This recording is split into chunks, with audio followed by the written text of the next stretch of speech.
Presidente, senador Paulo Paim, senhoras senadoras, senhores senadores, quero, como Vossa Excelência já o fez, registrar a presença aqui no plenário do Senado Federal do deputado federal Gerson Pérez, pelo Pará. Deputado Gerson Pérez, decano da nossa bancada, com mais de 10 mandatos consecutivos, e hoje se prepara para recuperar esse mandato pelo PP já nas próximas eleições. Seja bem-vindo, deputado Gerson Pérez. Mas eu venho hoje à tribuna, senador Paulo Paim, para registrar um fato que não traz para o Senado Federal orgulho na casa que nós fazemos parte. Em julho deste ano, foram definidos novos procedimentos para a votação dos vetos presidenciais. Está lembrado, não está, senador Paulo Paim? Recordo que na sessão do dia 10 de julho, o presidente do Senado Federal, o senador Renan Calheiros, disse que tal resolução define que, aspas, tranca a pauta e obrigará na prática a apreciação de todos os vetos em 30 dias. Fecho aspas. Eu tenho aqui, até para que os telespectadores da TV Senado e os ouvintes da Rádio Senado entendam melhor, as notas taquigráficas.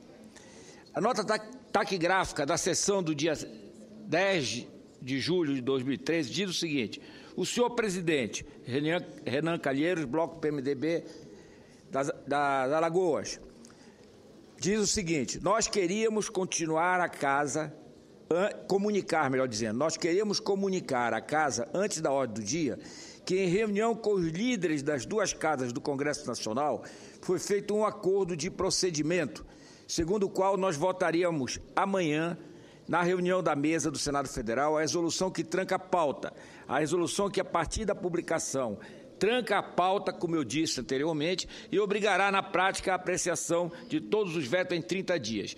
E foi dada uma nota no seguinte sentido: em reunião com os líderes partidários da Câmara e do Senado, a respeito de deliberação acerca de vetos, ficou acertado o seguinte: primeiro, a mesa do Senado apreciará amanhã, quinta-feira, a proposta da Câmara dos Deputados do projeto de resolução do Congresso Nacional regulamentando a apreciação dos vetos. Segundo, essa proposta prevê que o prazo para a deliberação dos vetos passará a ser contado a partir da sua publicação na imprensa oficial e, uma vez superados os 30 dias, a pauta do Congresso Nacional será trancada para qualquer deliberação. Terceiro, a aprovação pela mesa, aprovado pela mesa, melhor dizendo, o projeto de resolução do Congresso Nacional será pautado para deliberação pelos deputados e senadores no mesmo dia, quinta-feira, e seus efeitos serão aplicados a todos os vetos publicados a partir de 1º de julho deste ano. Quarto, a apreciação dos vetos ocorrerá em sessões do Congresso Nacional a serem convocadas preferencialmente para terça-feira de cada mês. Isso é a reprodução das notas taquigráficas, senador Paulo Paim, da sessão do dia 10 de julho. Em seguida, o senador Wellington Dias faz uma correção que não é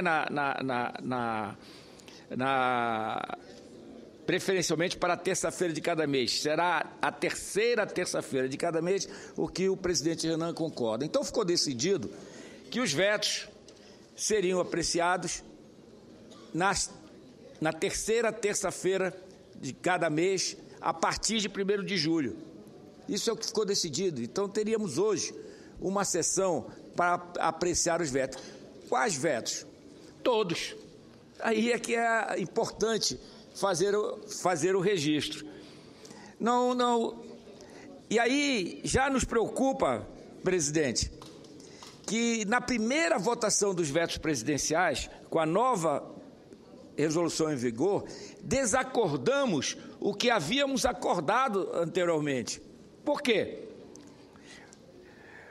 Porque na reunião dos líderes que houve agora à tarde, se fez a definição por escolha de quais os vetos seriam votados na reunião do Congresso daqui a pouco.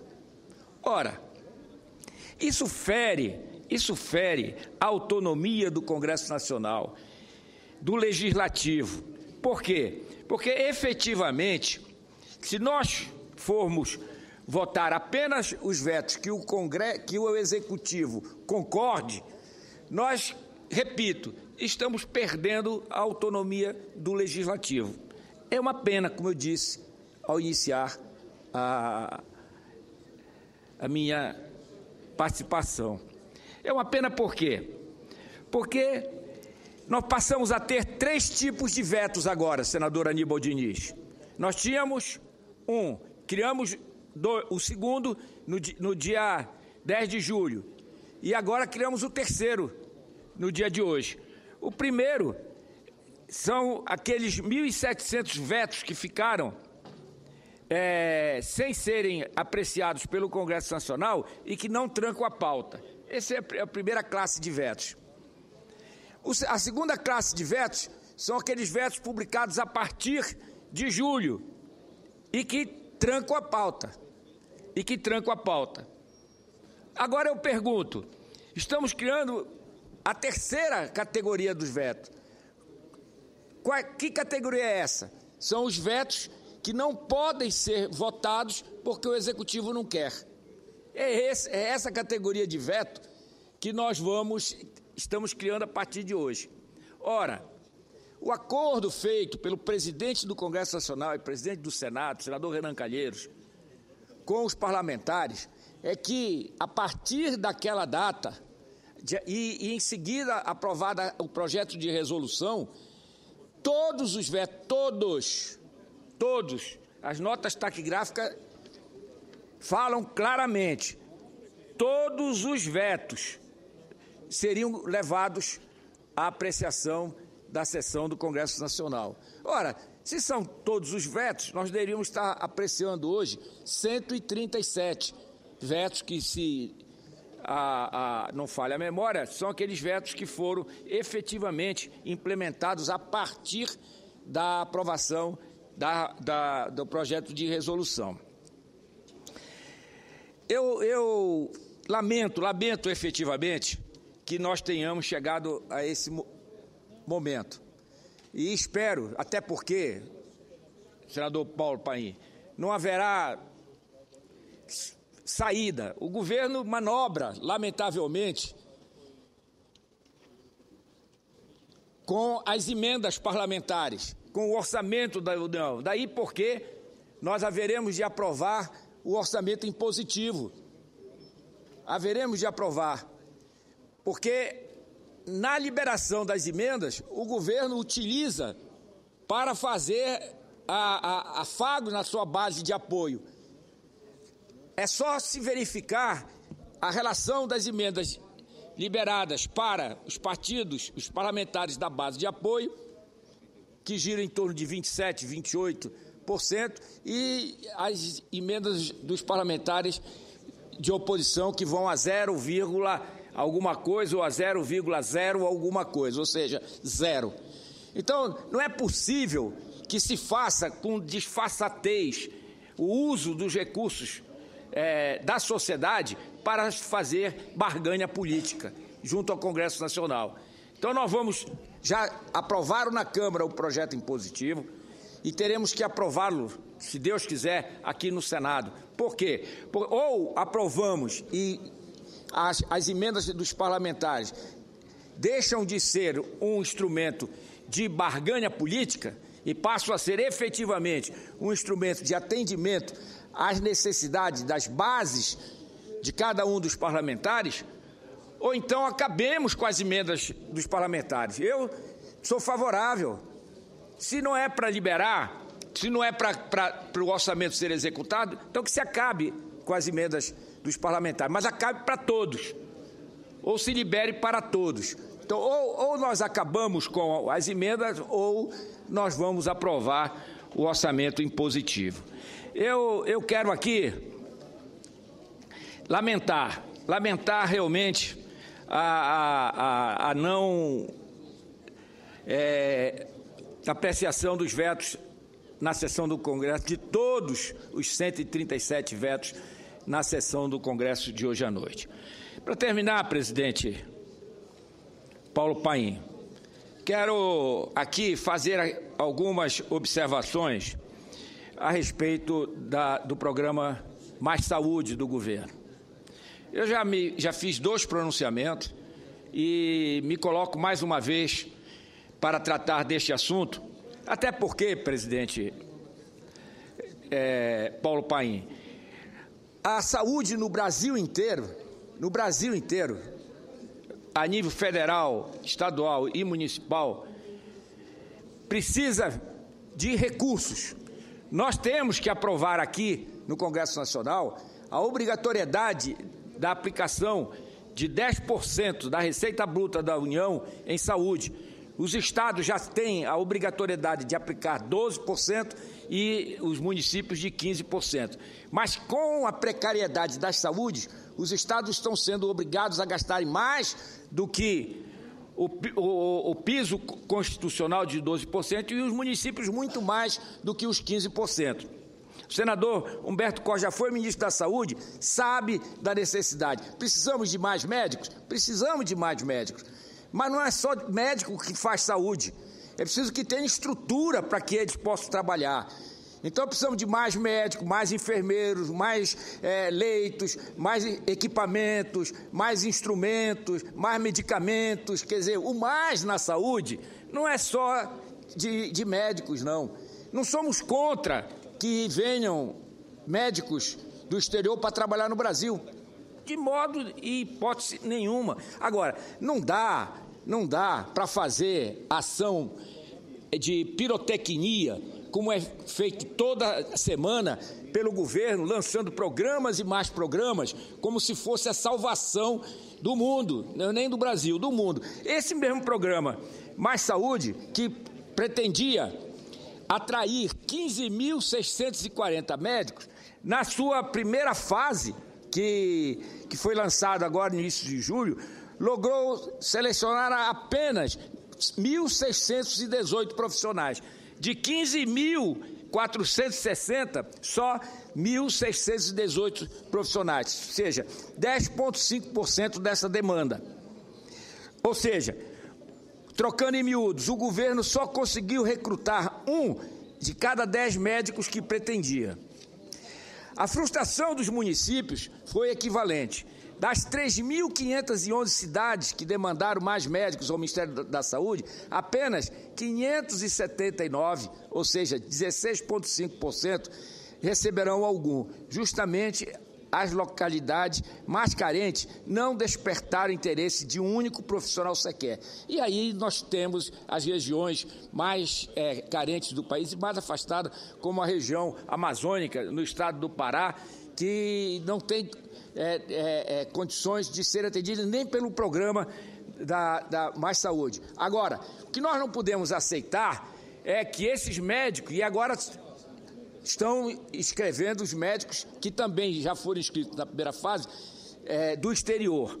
Esses médicos que foram inscritos nessa primeira fase do programa Mais Médicos serão 522, sendo que 70 deles são realmente estrangeiros e 30%, ou seja, mais de 150 médicos desses 522 considerados importados, são brasileiros que se formaram e atuam em outros países. Agora, não é possível que esses médicos que vêm do exterior venham e comecem a trabalhar imediatamente sem revalidarem os seus diplomas, como é feito para qualquer um que queira ir do Brasil exercer a sua profissão em um país, em um outro país. Tem que passar pelos trâmites legais de revalidação dos seus conhecimentos. Então, é preciso que, na tramitação da medida provisória, nós possamos fazer essas correções, que esses médicos venham, que sejam bem-vindos, mas que passem pelo programa de revalidação dos seus conhecimentos, do seu diploma, e não serem acompanhados, até porque é uma utopia dizer que esses médicos terão o acompanhamento permanente. Não terão, porque não tem estrutura para isso. não terá estrutura para que seja feito o acompanhamento desses médicos. Eu tiro pelo meu estado do Pará. O governador Simão Jatene aplica mais de 12% do orçamento do estado, da receita do estado, na saúde, porque os 12% são insuficientes. E está construindo, já agora, mais 2 hospitais de média e alta complexidade. Um em Itaituba e outro em Quaraci, no distrito da nossa capital, Belém. Investimentos que vão beirar a ordem de 250 milhões de reais. Ora, e esses recursos vêm da onde? Vêm do Tesouro do Estado diretamente, pode até não ser, porque serão através de empréstimos contraídos pelo Estado, mas que serão pagos por todos os paraenses. Enquanto a União, que cada vez mais se afasta do atendimento à saúde dos brasileiros, ela deixa de cumprir a obrigação. Se nós voltarmos a falar de emendas, só para o Pará, em 2010, 2011, 2012, para os exercícios dos anos seguintes, a bancada do Pará colocou perto de 400 milhões de reais para a saúde e foram liberados míseros 2 milhões e 600 mil reais. Ou seja, o governo federal achar que vai resolver o problema da saúde dos brasileiros sem dar condições de custeio para o atendimento à população. Eu lamento que o programa Mais Saúde seja pura e simplesmente para que o governo venha a importar, eu acho que nessa segunda fase, ou da forma que ele queira fazer, porque aqui faz tudo o que quer, os 6 mil médicos de Cuba, sem revalidarem os seus diplomas, e pior do que isso, sem revalidarem os seus diplomas, pior do que isso, deixando 70% do que irão receber no seu país, ou seja, em Cuba. Porque é preciso que os brasileiros saibam que os 10 mil reais que o governo federal quer pagar ou irá pagar para os médicos do programa Mais Médicos, senador Paulo Paim, não é salário, é uma bolsa. Ou seja, aquele que aderir, ou seja, que aceitar a bolsa, não tem os direitos das leis trabalhistas. Eles não têm direito a férias, eles não têm direito a 13º, eles não têm direito a FGTS, eles não têm direito a nada. Eles vão receber uma bolsa, quer dizer, isso pode para o governo federal, mas não pode para o governo estadual, não pode para o governo municipal.